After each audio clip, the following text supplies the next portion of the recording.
George Achillea, smile on your face for the first time in a few weeks, man. Been a while since It's been a while since I can watch the highlights of a game, honestly. Literally, haven't been watched Match of the Day in a while, but finally, a win tonight. Is this a turning point? Definitely. I think the team just looked a lot better and more comfortable today. I'm not going to lie, I was a bit pessimistic when I looked at the lineup because it just looked totally different to what we've played in the past few weeks.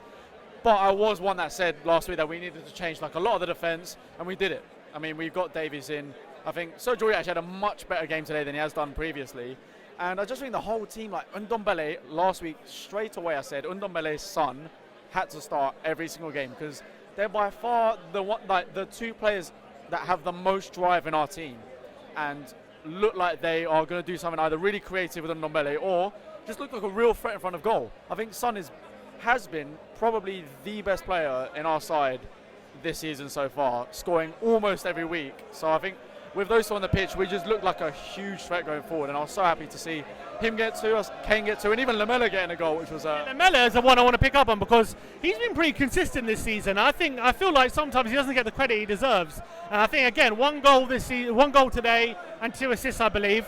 Do you think he deserves more credit? I think he does today, but for me, I'm not gonna lie. There's a lot of commotion going on, but I'm not his biggest fan. I much prefer Lucas, but I do understand that anytime we've played started Lucas and Son with Kane, it just doesn't really work. Whereas I feel like with Lamela, Son, Kane, it has worked well, and obviously Lamela scored a few goals at the start of the season, so I definitely think he deserves more credit, and especially from me, to be honest with you. I think I'm quite harsh on him, but I think he's done very well. Did very well today.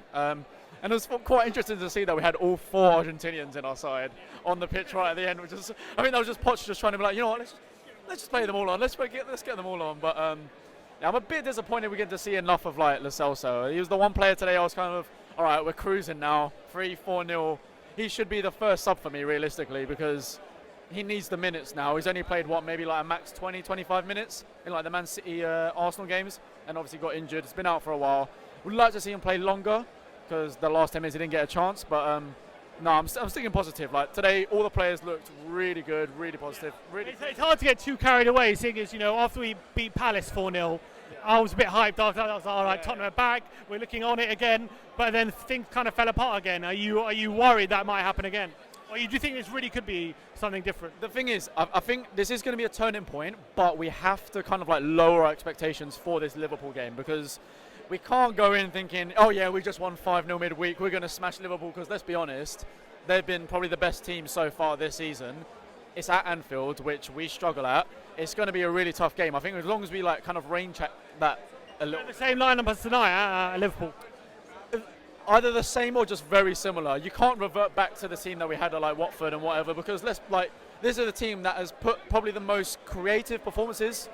I think a lot of Spurs fans, especially myself, have seen our games this season. It's a lot of been passing left and right. Nothing too creative that we've missed with Eriksen, because obviously whatever's happening with his head, his contract and whatnot.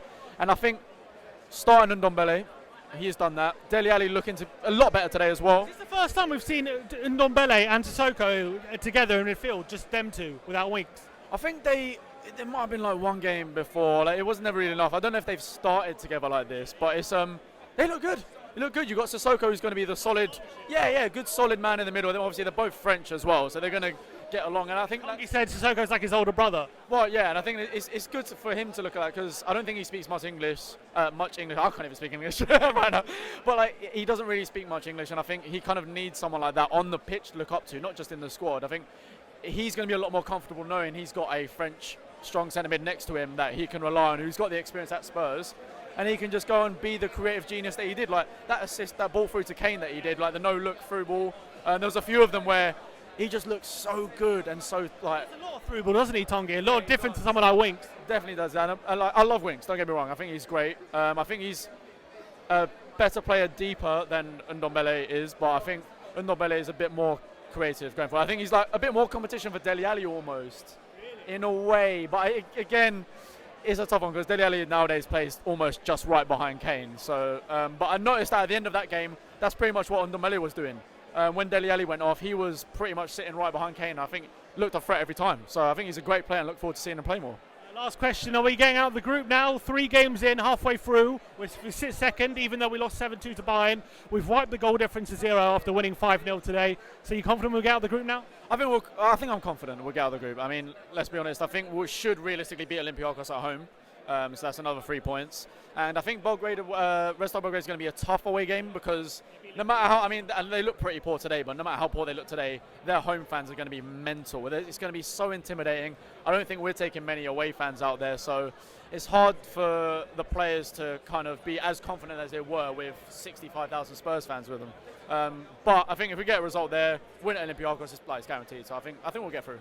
Cheers, George. Thanks for coming on. Nice one. Cheers, bro. We are